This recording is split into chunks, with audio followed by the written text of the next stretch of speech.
Entry, March 23, 2020. I am a senior Chinese military intelligence officer and I know the truth about the coronavirus outbreak. It is far worse than media are telling you. I am a Chinese citizen in Wuhan who occupies, or perhaps occupied, a high-ranking position in military intelligence. I am also a member of the Chinese Communist Party. As senior official near the top of the party, I have access to a great deal of classified information and I have been involved in many top-secret government projects. I have a doctorate from a leading university in a Western country, which is why I am able to write my account in English. I have information that I believe could lead to the overthrow of my government. It is also relevant to billions of people outside of China, all of whom are now in existential peril. It will not surprise you to hear that if my identity were to be revealed, my life would be in grave danger, as would those of my wife and son. I ask you to respect the fact that I have stripped out of this account all facts that would make it easy to identify me. By now you will be familiar with the recent outbreak of 2019 nCoV, also known as NCP, or simply coronavirus. You will have heard that it originated in Wuhan, an industrial city in China, and that it came from an apple, most likely a bad-bird apple that was sold in a wild animal market. You will have been told that it is an influenza-like illness that can in severe cases cause pneumonia, respiratory failure, and death. Finally, you may have heard that although the disease is highly infectious, it is dangerous only to the elderly or to those who have a compromised immune system. The official lethality rate is approximately 2% or so. All of that is a bunch of lies concocted by the Chinese state with the tacit support of the US deep state and its friends in the European Union, Russia, and Australia, and spread by the docile media in all of those countries.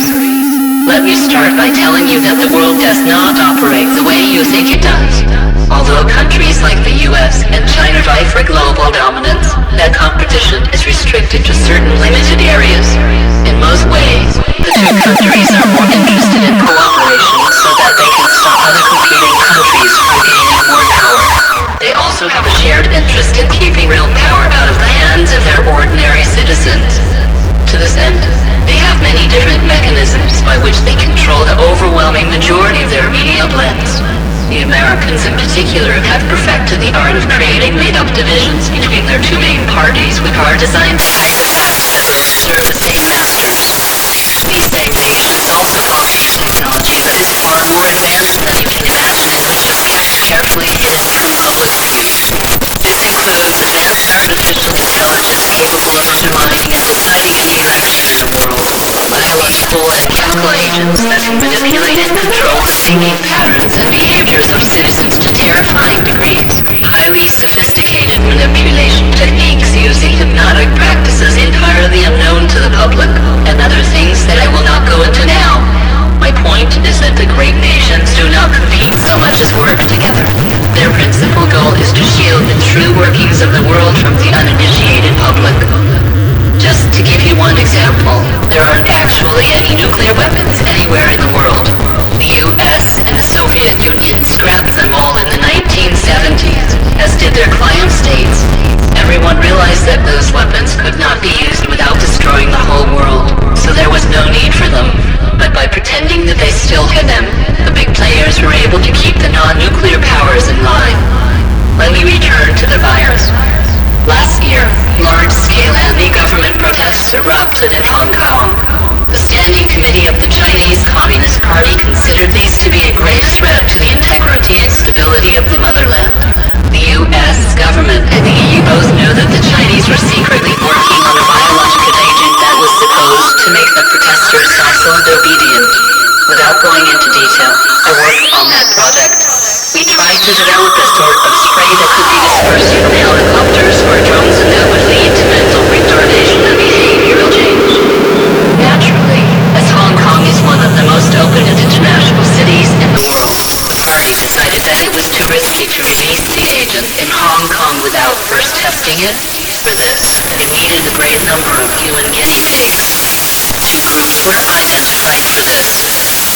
First, we rounded up a large number of so-called Islamic radicals animals, instantiating province and took them to what we called training camps.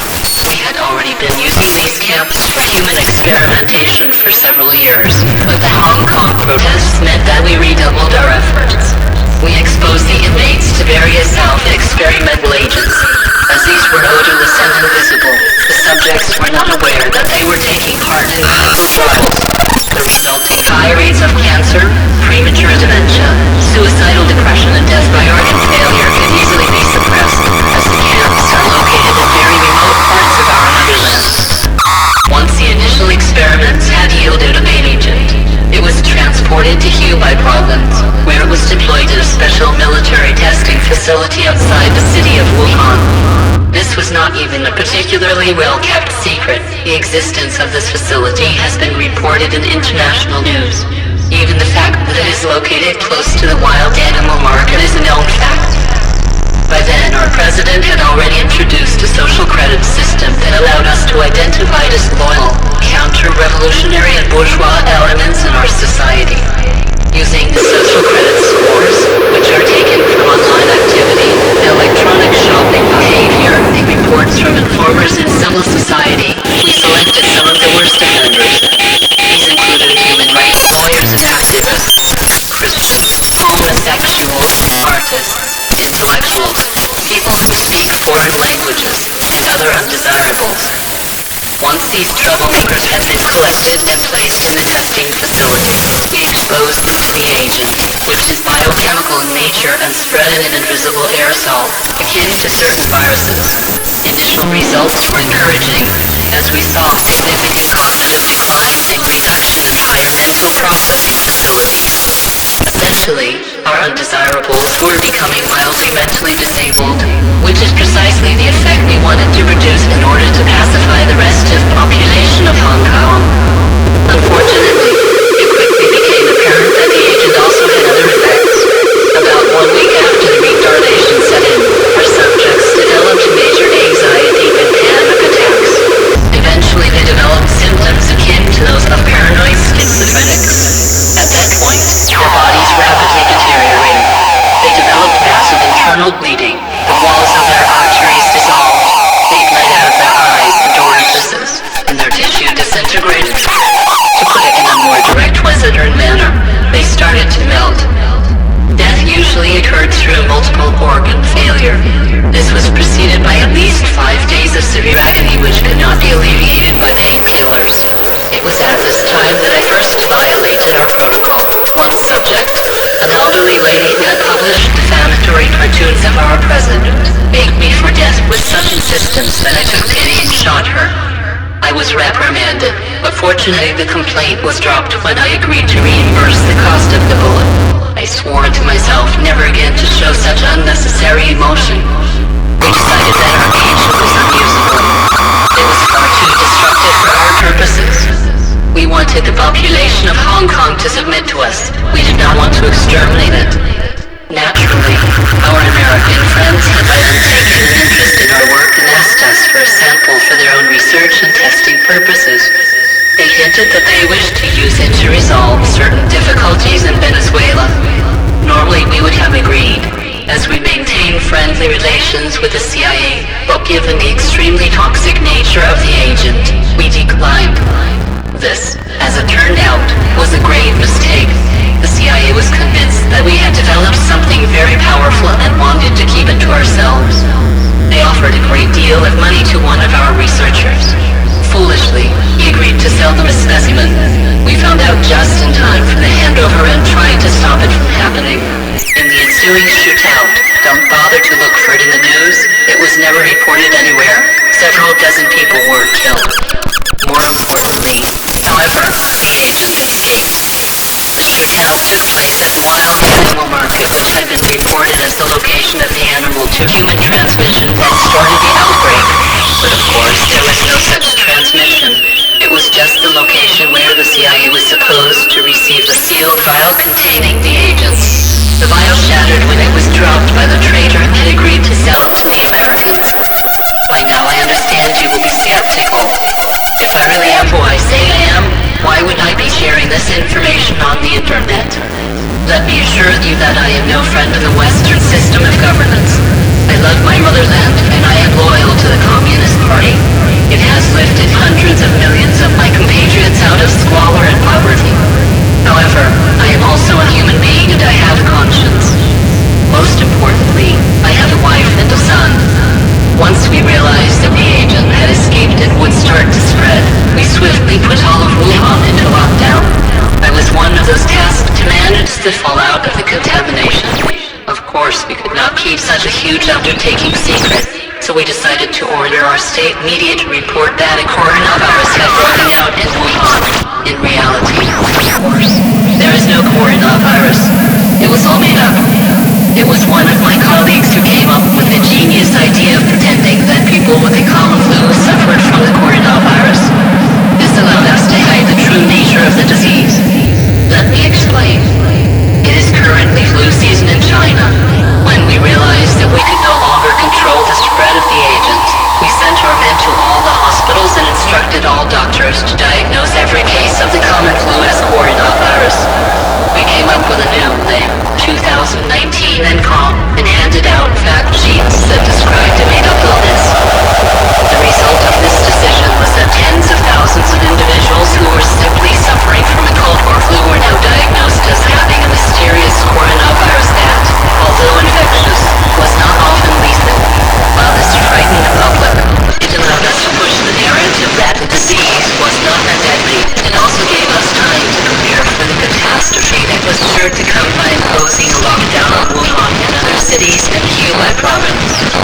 You have not heard this in the news, and given the size of Wuhan, with its population of 11 million, it is not known even to many of the residents. But within days, thousands upon thousands are infected, and before long they suffered the agonizing deaths that I have already described. Within a week, there were so many corpses that we did not know what to do with them.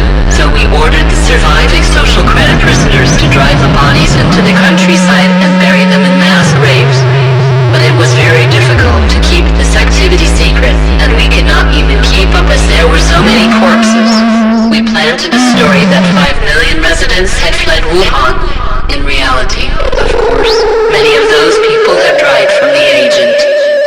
I was working around the clock helping to orchestrate this cover-up.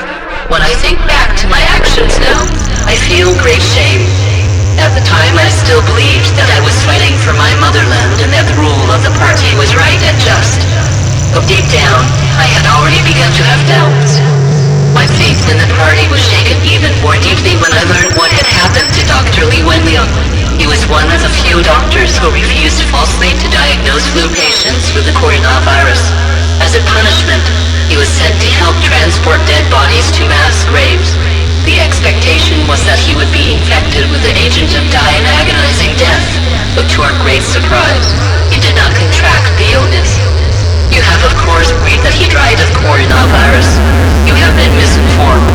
The sergeant of the People's Armed Police injected him with a mixture of heroin and mercury that caused his lungs to deflate. When I found out about this, I became unsure whether or not I was doing the right thing. While I believe that it is appropriate for a government to rule with a severe hand, I do not think that it was right to kill Dr. Li. He was a compassionate and kind man and he cared about his patients. How can our motherland not benefit from having such a doctor? I shared my concerns with my wife, but she convinced me that I should not say anything to my superiors. She said that it was too dangerous, that they valued loyalty above everything else, and that I would only find trouble if I admitted to my doubts about their practices. She also pointed out that we benefited from priority medical treatment. As senior officials, we received regular supplies of the highly sophisticated hazmat masks that are the only known technology that can prevent infection. She implored me to think of our son, who is still small. If I spoke out and were caught, our lives would be at risk. Around the same time, it became clear that the agent was entirely beyond our control. It was spreading like wildfire throughout Hubei province and beyond, infecting tens of millions and causing them all to die. I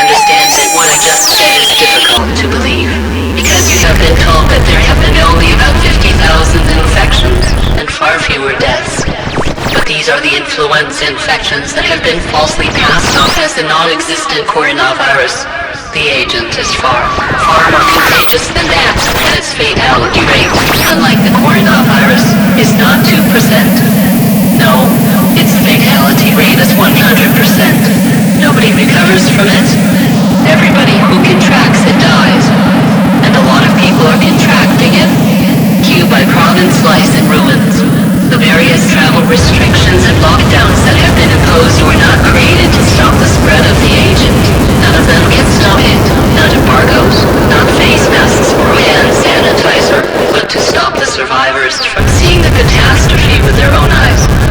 I am part of the greatest cover-up in human history, the hiding of the deaths of tens of millions. Very soon, Q by province will be no more than a giant mortuary, and the truth will come out. For me, the turning point came when the party told yet another lie, and that lie was too dreadful even for me to accept.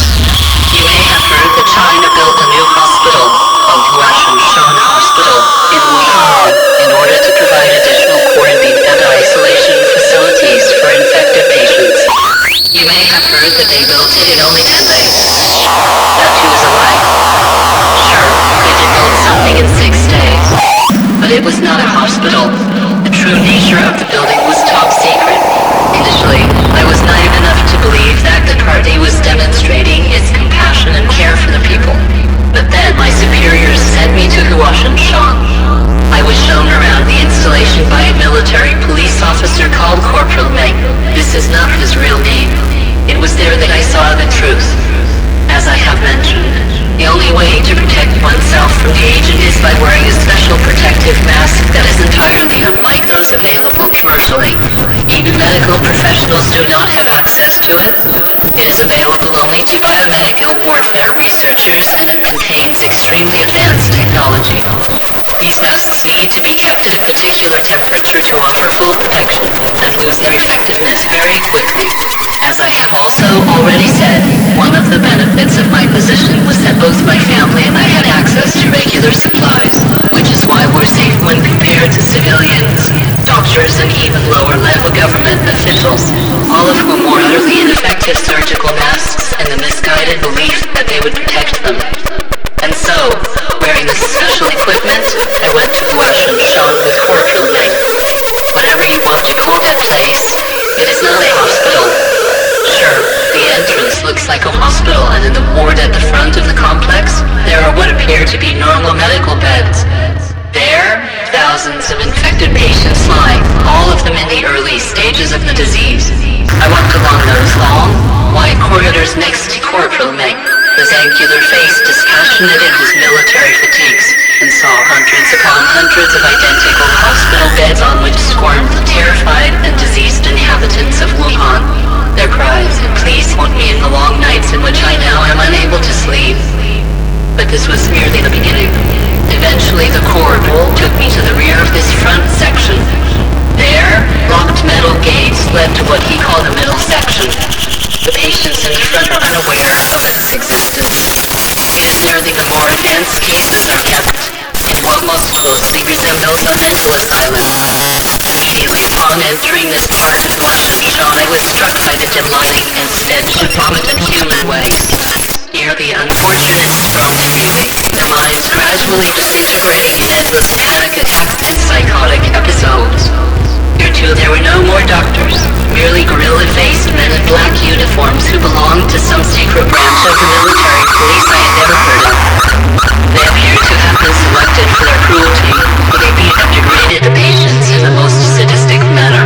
Many of the inmates had regressed to childlike states and lay on the floor weeping like infants and begging for compassion that they did not receive. There was cruel pleasure in the eyes of these thugs as they brutalized the unfortunates. They beat them with batons, sprayed pepper spray into their eyes, and kicked them with their steel-capped boots. As I was from military intelligence, the guards did not even attempt to hide their activities. They even invited me to join, in every way. They treated me as one of them. Yes, one of them. I stood in the gray staff bathroom of Shan and looked into a cheap mirror and asked myself, is this really what you are? Are you really like them? But the violence was not merely an expression of sadism, for the poor inmates were not there to be cared for. They were there to work. There was one more set of doors, and beyond them lay what the corporal called the corp, and it was there that I saw it, piles and piles of dead bodies, stacked on top of one another all the way up to the ceiling. There were men, women and children, elderlies and toddlers, rich and poor, beautiful and misshapen, proud and humble. They were all of them dead. Our agent made no distinction between any of them. I gasped when the corporal led me to the corp. I cannot count how many there were, but it was many, many thousands. And in the midst of the piles of corpses was a kind of path, and I heard a roaring sound in the distance. The miserable patients from the middle section picked up the dead and carried and dragged them away into the dirt, even as the guards beat them with truncheons. It took me a little while before I grasped what was happening. I simply could not believe what lay at the end of that path in the corp. It was an enormous furnace, with great fires roaring within. One by one, their minds destroyed and their bodies twisted. The dying men and women carried the corpses to the furnace and cast them inside in a doomed attempt to hide the dreadful truth. I saw several of them collapse from exhaustion only for their lifeless bodies to be added to mountains of corpses on both sides. In a seemingly endless line they went, their emaciated bodies clad in gray overalls, their backs bent under the weight of their dreadful cargo. Many howled and groaned in terror, and their voices joined in a sorrowful cacophony that lingered over the roar of the fires. In deep shock, I stared at the boundless horror before me. Beside me stood Corporal May, whose freshly shaved face as emotionless as before. When I turned to face him, he looked at me. His mouth smiled, but his eyes did not. We use the energy to operate Guashan Shan, he said. We save the state considerable resources in this way. And look, he waved at the gallery of the dead. There are so many of them here. You can almost describe it as renewable energy. He laughed and waved his hand in a strangely camp gesture. I stood speechless and stared at the infernal scenes before me. Men in black uniforms screamed like demons at the wretches who were disposing of the corpses for them. They stripped the dead of anything that had value, jewelry, cash, expensive clothing, and tossed these items onto an enormous pile next to the furnace. When I asked the corporal what would be done with the items, they said that they would be used to pay for the health care expenses incurred by the patients staying in Washington. I vomited in the toilet. When I flushed and came out of the stall, Corporal May stood by the door and looked at me. His face was as blank as before, but in his eyes I thought I registered a very faint trace of contempt. You are 10 years my senior, the look said, but you are soft. I thanked him for his service and went home. When I arrived, I saw that I had received hundreds of updates on the encrypted device the party uses to communicate to insiders. The news were unimaginably grim. The State Legal and Economic Commission had allocated funds for the construction of dozens of facilities like Guashan all throughout China. The agent had spread not only to every single province of the motherland, but to most other nations in the world. Fortunately, we had agreements in place with other governments. They agreed to pretend that the infections were due to a coronavirus. They were just as worried as we were that a panic might break out in their countries. The Americans in particular were terrified that the S&P 500 might decline. This, they said, would be unacceptable in an election year, so we could count on their full support. Of course, the World Health Organization also helped us. For a long time, the only issue with the WHO has been that we have been locked in a contest with the Americans about who bribes them more. They released all sorts of sophisticated misinformation about having decoded the DNA of the so-called coronavirus. All this has allowed us to stave off a global panic. For now. Yet the situation was worsening with astonishing speed.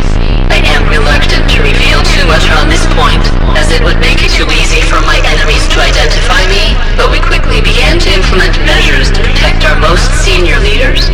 If you look at the world news, you will see that Xi Jinping, our president, disappeared for approximately 1 week after the outbreak, before being seen again with the leader of Cambodia. You should know that the person you met, the Cambodian leader, was not present in sight. It was a body double who had, for many years, been trained to look and sound just like our president. President Tsai is of course not careless enough to risk his own death. He is safely ensconced in a secret bunker underneath High, the headquarters of the party in Beijing. Nor was he the only leader who was in hiding. In fact, I can assure you that over half of all senior party members are currently being imitated by trained actors who are following instructions given to them via special implants. Do you really think that our Prime Minister would risk his life by going to Wuhan? All of this means that our government has become utterly paralyzed and the functions of the state have been taken over by the military. It became clear to me that our efforts were pointless.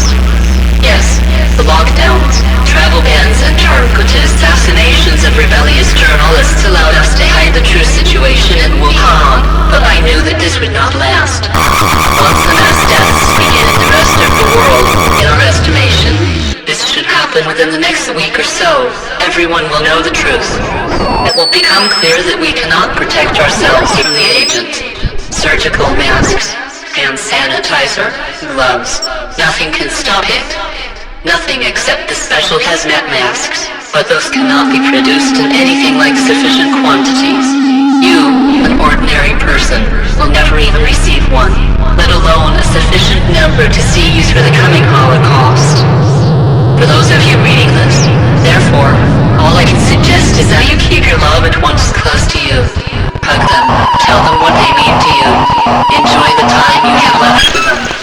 It is not typical in Chinese culture to express one's feelings in this way, but I have learned the importance of such gestures. I promised my wife that I would show this document to her before I posted it. Yet I broke my word. I hear her weeping loud, hoarse sobs in the bedroom, and the keyboard of my laptop is wet with my own tears.